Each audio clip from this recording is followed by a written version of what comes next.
All right, shalom, shalom. I'd like to start off first and foremost by giving all praise, glory, and honor to Yahweh, Bahashem, Yahweh Shai, Bahashem, and Chafadash. Double honors to our elders and the apostles of the millstone who rule and teach well. Peace, love, salutations, and blessings to those that are doing this work in truth and in sincerity. And this is your brother Nathaniel coming back out to the Spirit with another lesson. And I pray, I hope this lesson is edifying. And we're going into these women, again, which is very disheartening. We have these women who that are so super abusive and lack self-control when it comes to acts of disciplining their children. And it's just another example of how the women in the society that we live in are completely broken. They're completely fucking through, I actually came across this news article, but I saw his video, and it goes to show you that people are really starting to pay attention to the behavior of women in this society and just how deplorable it actually is. All right, and this woman right here, and he's going to tell a story. I'm going to play it. She beat her son to death because he didn't do his chores. All right, and you're seeing more and more of these type of incidences with the so-called black family, the so-called black woman. Okay, and this is the danger of having your seed with the so-called black woman in Western society. All right, this woman is a danger. All right, if it's not child support or separating you from your child, if it's not abuse or neglect, or just plain the inability to actually provide for the child, this is happening more and more. Like the woman in Detroit, and we'll play that one too, Lord willing, if we get around to it. But the woman in Detroit who her child died. Two of her children froze to death in their car while they slept in it overnight. All right, and the woman said that she tried to ask for help, but the baby daddy was like, she never came to me for help. So you have many different circumstances where the so-called black woman is in a position to where she has control over the children. However, she doesn't have the ability to properly take care of, raise, or manage a household. Okay? Fucking bipolar disorder. Basically, they just got spirits on them. All right? So, I'm going to start off with this precept. This is the book of Deuteronomy 28. And the point is in 57. But I'm going to start at 56.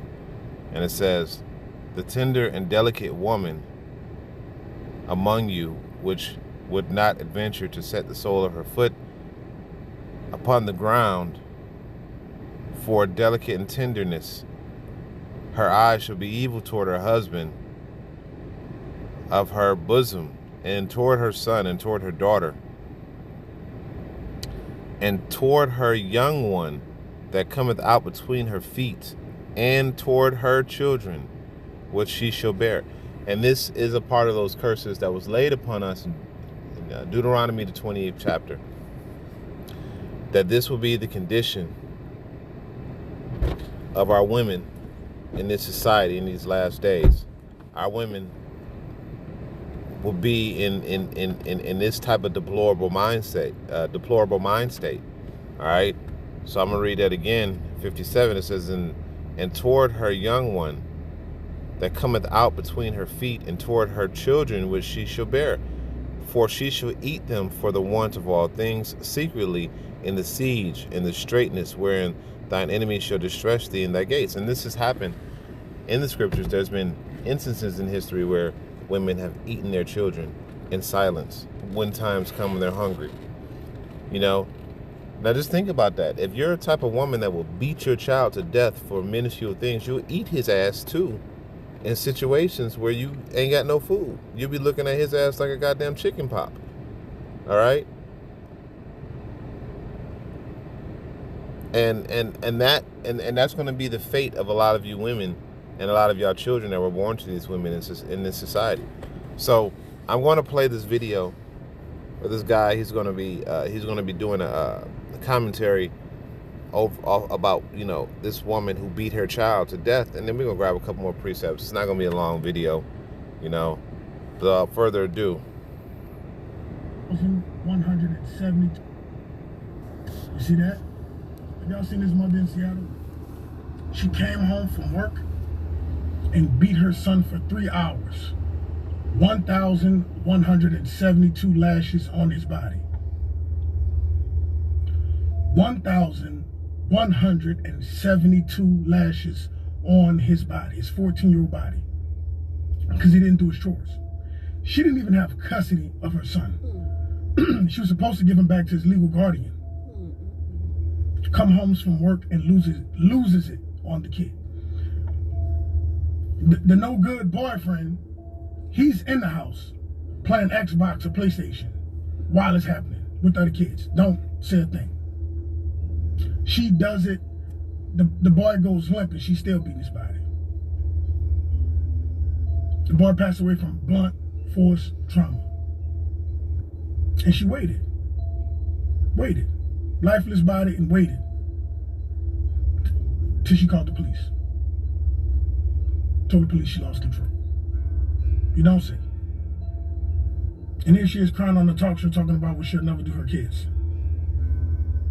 But before I go, while we're on the subject, just some oldies but goodies. Fallon, 37 years old, right? She asked her 12-year-old son, "Where's my SD card? You had it in the car yesterday." "Mom, I don't know." Shoots him in the head. Then she gets on the phone, tells her family members what she did while he's still fighting for his life, right? She's on the phone. While on the phone, asks him again, "Where's my SD card?" Then shoots him in the head twice to end his life. Yeah, nobody talked about it, but figure I'll bring it back up, you know what I mean? And can't forget about what this mom did her daughter. She was 8, you know. Andrea figured she'd take her daughter out with the shopping bag because she figured her daughter didn't love her no more. Y'all still working at Choose Up. Love your kids, man. You see that? You see that? And this just goes back to show that the men are really the protectors and the providers. The man is the one that protects the woman from the children and the children from the woman. He's the barrier. He is the protector. Okay? He's the one that keeps it in order. But the man has been ousted from the house, and the women have been given control over these children. And this is what the fuck they do in the fit of rage. And a lot of times these women, they hate. And if you go back to this precept that I just read, you see at the top, it says, verse 56, it says, "A tender and delicate woman among you, which would not adventure to set the sole of her foot upon the ground for delicateness and tenderness. Her eye shall be evil toward the husband of her bosom." Now you see that? The very first thing that the scriptures mention is that her eye shall be evil toward the husband of her bosom, which means that everything that comes from that husband, every seed, everything that comes after him, she will hate that too. You see, because look what happens. The union of the man and the woman is what creates the children. And it says, and toward her son and toward her daughter, right? Her son and her daughter comes through the man. And it says, and toward the young one that cometh out from beneath her feet. And is that not what we're seeing in today's society? We see women who have these children, and they treat these children as one as a tool to get what they need out of men, to utilize this wicked ass system to get a one-up on a man, or they're just straight abusive. And where's her punishment for beating that child? You know, she's on a fucking talk show. Now, I don't know exactly what happened to her after that because I didn't do much research. But if what he's saying is true and she was on a fucking talk show talking about some shit, she just lost it, where's the punishment from beating this child to death? You see, women don't have any punishment in this society when they do something off. You know, they have no consequence. A woman can say that she raped a dude and fucked this man's life up. But where's her consequence for for lying on this guy and fucking his whole life up? Why is she not in prison for life for that? Why is she not getting, like some type of capital punishment? You see? I'm going to go to Lamentations 4 and 3. I'm going to start at verse 1. I'm going to start at verse 1. And it says, how, this is verse, Lamentations 4 and 1, it says, how has the gold become dim? How is the most fine gold changed? The stones of the sanctuary are poured out in the top of every street. The precious sons of Zion, comparable to fine gold. How are they esteemed? As earthen pitchers, the work of the potter's hands. It means, hey, the man that was once so valuable, was as valuable as gold, is now trash. He's just as like freaking clay pots, basically. Verse 3, it says, even the sea monster draw out their breasts and give suck to their young ones. The daughter of my people has become cruel, like the ostrich in the wilderness. And if you know anything about the ostrich just lays their eggs, buries them, and just gone. Just going about her business. You see? And it even talks about how even the sea monster, the whales, the dolphins, the animals in the sea would draw out their breast to give love and compassion and nurturing to their nurture and nutrition and nurture their children.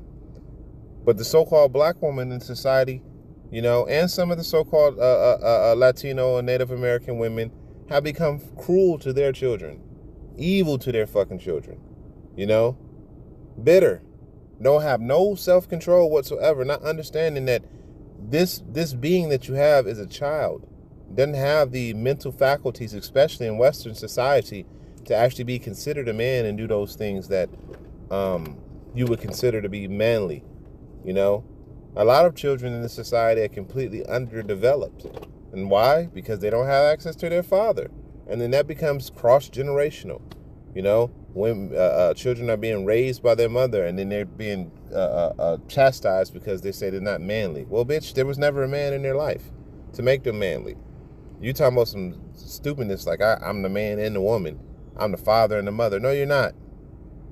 Okay? No, you're not. You're not the father and the mother. You are the mother. You don't have the faculties to be the father. Okay? There are certain chemicals that are in a man's body that aren't present in the woman's body and vice versa. Okay? There are certain faculties that men have that women don't have and vice versa. So you cannot, those two roles are not interchangeable. You cannot interchange the man for the woman and the woman for the man. You can't do that. All right? And children needs their father to be an example. The woman needs the man. All right? The only one that don't need none of them is the man. The man can go off with any nation and build his life. Now, is it good for the man to dwell alone? No. Because the scriptures say that the Lord created a helper. But everything needs the man as a head in order for it to function properly. Because that's the way the Lord designed it. All right? Continuing on, it says, verse 4 says, the tongue of the suckling child cleaveth to the roof of his mouth for thirst, and the young children ask for bread, and no man breaketh it unto them. So these children are just left to the wolves. All right? They don't have nobody. And this is why they're left to their fate. Now, ultimately, that is the will of Yahweh Shem Yahweh Shai. But nevertheless, it doesn't stop the fact that this stuff is happening. Okay? Let me grab one more precept. What precept was that I wanted to get? All right, this is Ecclesiasticus 25 and 19. And it says, all wickedness is but a little to the wickedness of a woman, that the portion of a sinner fall upon her. You see, because there was no break. There was no, let me pump the brake. I'm going too far. Now, am I saying that men can't be wicked? Hell no, I ain't saying that. Men are definitely wicked. But we're talking specifically about the women and what's happening with these women and our children. Because women have custody over the children. They're given custody over the children. The scriptures, they know that the woman is the weaker vessel. Okay? So you put the woman in charge, she'll fall for any fucking thing. Now, this is not to say that women don't have value. They do. It's just that women have value when they're under the authority of the man that's giving them proper direction, whether it be the father or the husband. You see? But when you leave them to their own devices, this is the type of shit that happens. I lost control and beat my son to death. What the fuck? And see, what a lot of people don't realize is that there are way more abuse cases that come from women than there are from men. But because it's men, and men in this society has been given a wicked and evil undertone, it's not looked upon as, damn, these women are fucking killing our children. And yet, the most dangerous place to this very day for a so-called black man to be is inside his mother's womb, because she'll abort his ass. You see? But none of that is being talked about. You know? This is why men should just do what they've been doing and stay away from these goddamn black bitches out here, man. Do not put your seed in these damn demons out here, man. All right? I'm going to grab one more precept, and we're going to close out on that.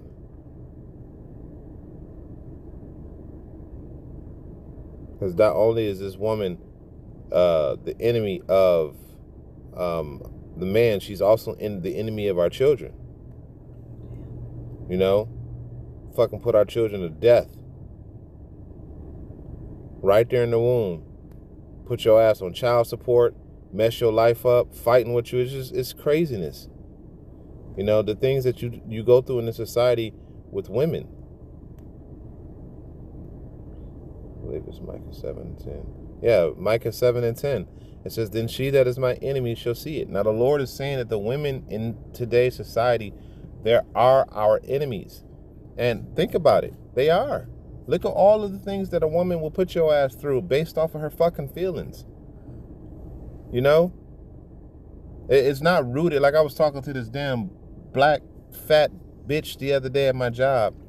And we were talking about dating. And I said, what is the purpose on going on a date? And this dumb fat, and it's always a fat, sloppy one, too, that adopts these unrealistic expectations more so than anybody else. You know, the fat, nasty, overweight, no hair, you know, colored hair type woman, that brute beast that has these unrealistic expectations. I say, what's the purpose of a date? She say, well, it was for the ambiance, you know, to set the mood, set the tone. I said, no, that's not what the purpose of a date is. I said, what do you think where do you think we're supposed to go on? Well, we're supposed to go somewhere. You know, it ain't got to be too expensive, but, you know, it has to be a nice place. I said, so you can't go to a park. You can't go, you know, somewhere where you can just talk to the person. You can't do that.